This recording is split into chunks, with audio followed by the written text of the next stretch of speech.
Hello दोस्तों, आप सबका स्वागत है आपका अपने यूट्यूब चैनल जी क्लासेज के अंदर। आज मैं आपको पीसी की 5 रिफ्रेश सेटिंग के बारे में बताऊंगा जो आपके पीसी या लैपटॉप को बहुत अधिक फास्ट कर देगी।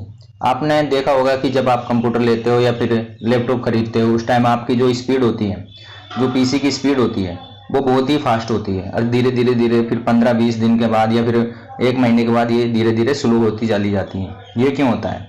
ये इसलिए होता है क्योंकि जब हम कोई भी ऐप या फिर कोई भी फंक्शन यूज करते हैं, पीसी का कोई भी ऐप यूज करते हैं, उसकी जो टेम्परेरी फाइलें होती हैं वो इसमें इकट्ठी हो जाती है। उसके बाद से ये उसका प्रोसेस धीरे धीरे सी स्पेस बढ़ता जाता है।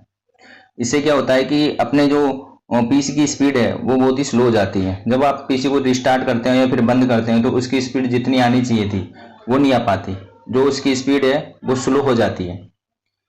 इसी की 5 रिफ्रेश सेटिंग के बारे में आज बताऊंगा कि आप अपने जो टेम्परेरी फाइल है उसको किस तरह से डिलीट किया जाता है। अनवांटेड स्टार्टअप सेटिंग है उसको आपको डिसेबल करना होगा। और वो डिसेबल कहाँ से करेंगे? सबसे पहले तो अपन रिफ्रेश करते हैं पीसी को, ठीक है। उसके बाद में अपन देखते हैं यहाँ पे टास्क मैनेजर इसका ओपन करते हैं। जैसे टास्क मैनेजर आपने ओपन किया तो यहाँ पे जो स्टार्टअप है, ये स्टार्टअप क्या होता है? ये स्टार्टअप होता है कि जब अपना जो पीसी है जैसे ऑन होता है तो उसके साथ साथ कौन कौन से एप्लीकेशन है जो उसके साथ साथ ऑन होते हैं, तो उनको अपने डिसेबल करने पर क्या होता है कि ये स्पीड बढ़ जाती है इनको डिसेबल करने से। अगर इनेबल रहेंगे तो पीसी की स्पीड जैसे कि ओपन होगा तो बहुत स्लो ओपन होगा, ये उससे अपन को प्रॉब्लम होती है। चलो जो जो इसमें जो अपने अनवांटेड प्रोग्राम है उनको अपन डिसेबल कर लेते हैं, करके इसके डिसेबल कर सकते हैं। जैसे आपका इनेबल होगा तो आप डिसेबल कर लीजिएगा। जैसे इंटरनेट डाउनलोड मैनेजर है, अगर आपके यूज आता है तो इसको इनेबल कर ले, नहीं तो डिसेबल कर ले। इसको डिसेबल करने के बाद ये आपका काम नहीं करेगा। जैसे कि iTunes है, iTunes को मैं डिसेबल कर सकता हूँ यहाँ पे, है ना। तो ओपरा मिनी है, ये डिसेबल है। तो इसे जो आपके अनवांटेड प्रोग्राम है यहाँ पे उनको आप डिसेबल कर लें। डिसेबल करने के बाद इसे आप क्रॉस कर दें तो फिर स्टेप ये होगी अपने इनको डिसेबल करनी, ठीक है। उसके बाद में अपन देखते हैं बाकी कौन कौन सी स्पीड है।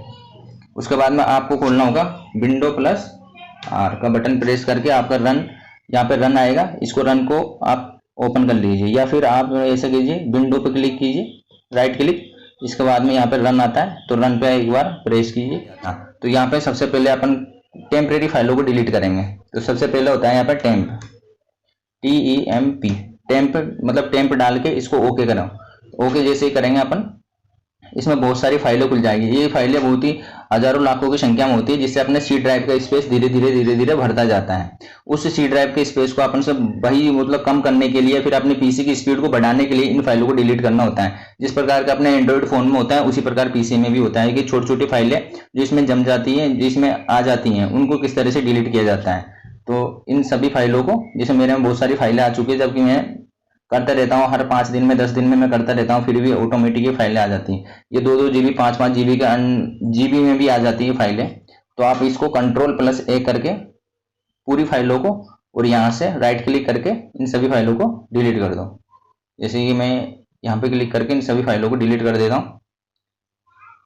मैं करता रहता हूँ तो मेरे बहुत कम है यहाँ पे, आप करते नहीं होंगे तो आपके बहुत ज्यादा होंगे, 2 या 5 GB के अंदर आती है फाइलें बहुत। चलो ये डिलीट हो चुकी है। तो इसके बाद में एक और shift+% टेम्प, यहाँ पे लिखेंगे टेम्प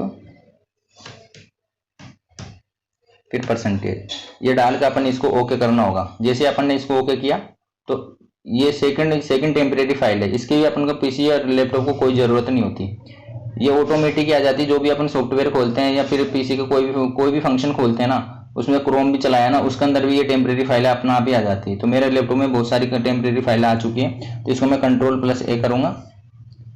Ctrl+A करके वही इनको सबको अपन डिलीट कर देंगे। ये डिलीट का बटन पे प्रेस किया, थोड़ा टाइम ले रहा है, ये कंटिन्यू। आपके में बहुत सारी, जैसे मेरे 700 MB की फाइल है, आपके में 2 GB की हो सकती है, 5 GB की भी हो सकती है।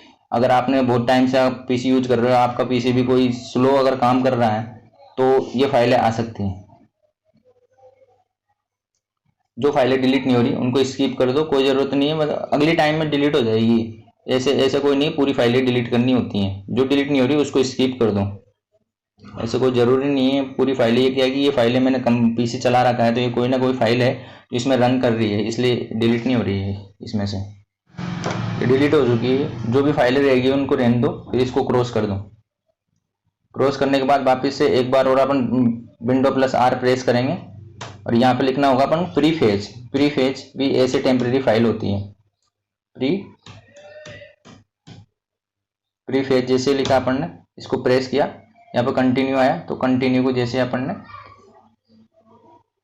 क्लिक किया तो ये बहुत सारी टेम्परेरी फाइल यहाँ पे दिखाए गए। इन फाइलों को भी अपने पीसी में कोई ज़रूरत नहीं होती, इन फाइलों को डिलीट करना होता है।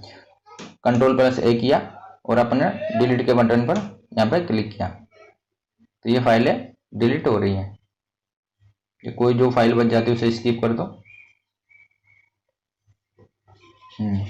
चलो हो चुकी है डिलीट ये, इसको क्रॉस कर दो। इसके बाद में आपको पता होगा कि आपके लैपटॉप में उसके बाद में आपको करना होगा डिस्क क्लीनअप। ये अपनी जो डिस्क है, ये देखो मेरी कितनी भर चुकी है डिस्क, जबकि मेरे पीसी के अंदर कुछ भी नहीं है, जबकि सभी चीज़ें इन ड्राइवों में है मेरे पास, जबकि मेरे सी ड्राइव में कुछ भी नहीं है, फिर भी ये 21 GB फ्री बता रहा है। मतलब ये इसमें बहुत सारी चीज़ें ऐसी है जो अनवांटेड चीज़ें पड़ी है मेरे पास, तो इनको मैं डिस्क क्लीनअप करूँगा। तो डिस्क क्लीनअप के लिए आप राइट क्लिक कीजिए, प्रॉपर्टी पर जाओ। प्रॉपर्टी पे जैसे जाएंगे तो अपने पास ये खुल के आएगा। तो यहाँ पे ऑप्शन आता है अपना डिस्क क्लीनअप। डिस्क क्लीनअप जैसे करेंगे तो ये स्कैनिंग शुरू हो जाएगी। यहाँ पे अगर आपने बहुत दिनों से इसको डिस्क क्लीनअप नहीं किया है तो बहुत टाइम लगेगा इसको डिस्क क्लीनअप होने में। मैं जैसे करता रहता हूँ तो मेरे को इतना टाइम नहीं लगता। आप डिस्क क्लीनअप जितने भी फोल्डर आपको दिख रहे हैं सबको सेलेक्ट कर लें। जितने भी फोल्डर आपको दिख रहे हैं यहाँ पे सबको सेलेक्ट कर लो। सबको जैसे ही मैंने सेलेक्ट किया सबको, और यहाँ पे मैं ओके प्रेस करूँगा। ओके प्रेस जैसे ही किया यहाँ पे डिलीट का ऑप्शन आ जाएगा, क्योंकि अपन को डिलीट करनी है इनकी कोई भी अपन को नीड नहीं है। तो यहाँ पे ओके जैसे ही प्रेस किया तो यहाँ पे डिलीट फाइल का ऑप्शन आ गया। तो डिलीट फाइल पे मैंने जैसे ही क्लिक किया तो यहाँ पे जो फाइल है वो डिलीट हो जाएंगी। जो भी इसमें टेम्परेरी फाइल थी, जो भी इसमें आई थी अपने सी ड्राइव के अंदर, वो यहाँ पे डिलीट हो जाएगी। जो भी टेम्परेरी फाइल है अपने पीसी के अंदर वो डिलीट हो जाएगी। चलो डिलीट हो चुकी है पूरी फाइल है। इसको ओके प्रेस करेंगे अपन,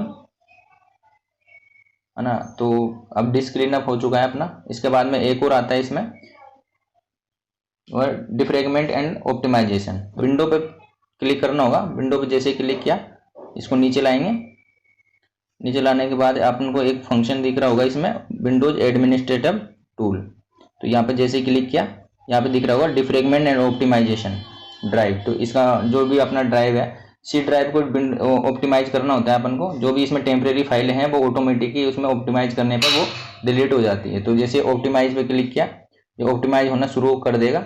ये टाइम लेगा ऑप्टिमाइज होने में, क्योंकि ये अपन पीसी को जब से कंप्यूटर लेते हैं या फिर लैपटॉप लेते हैं अपन को पता नहीं होता कि इसको ऑप्टिमाइज करना भी होता है। तो ये बहुत ज़्यादा टाइम लेता है। अगर आप करते रहते हैं तो ये कम टाइम लेता है, अगर आप नहीं करते तो ये टाइम बहुत ज़्यादा लेता है। जब आपका पीसी या लैपटॉप को आप यूज नहीं कर रहे होते हैं या फिर 2-3 घंटे के लिए ऐसे रख देते हैं तो आप ऑप्टिमाइज करके छोड़ दो, ये ऑटोमेटिक हो जाएगा। चलो आपको कैसी लगी मेरी वीडियो ये कमेंट में ज़रूर बताइएगा। ये आपके आज की 5 रिफ्रेश सेटिंग थी जो आपके पीसी या लैपटॉप को बहुत ही हेल्पफुल